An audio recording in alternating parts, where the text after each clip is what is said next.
الحمدللہ رب العالمین والصلاة والسلام علی سید المرسلین اما بعد۔ ایک بھائی سوال کرتے ہیں کہ ایک باپ اور اس کا بیٹا یہ دونوں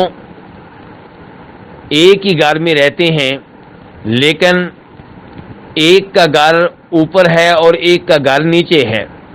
دونوں کا باورچی خانہ الگ ہے، دونوں کا کھانا الگ الگ تیار ہوتا ہے اور دونوں کا کاروبار بھی الگ ہے۔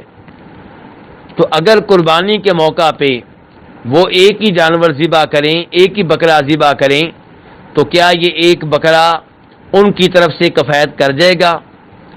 تو گزارش یہ ہے کہ باپ بیٹا جب کاروبار کے لحاظ سے الگ ہیں، باورچی خانے کے لحاظ سے بھی الگ ہیں، رہائش کے اعتبار سے بھی الگ ہیں، تو پھر ان کا قربانی میں ایک ہی بکرا ذبح کرنا درست نہیں ہوگا، بلکہ ان دونوں پہ واجب ہے، اگر وہ دونوں قربانی کرنے کی طاقت رکھتے ہیں تو ان دونوں پہ واجب ہے کہ ان میں سے ہر ایک اپنا بکرا الگ الگ ذبح کرے، یا پھر وہ کسی گائے میں یا کسی اونٹ میں حصہ ڈال لیں اور ہر ایک کا حصہ الگ ہوگا۔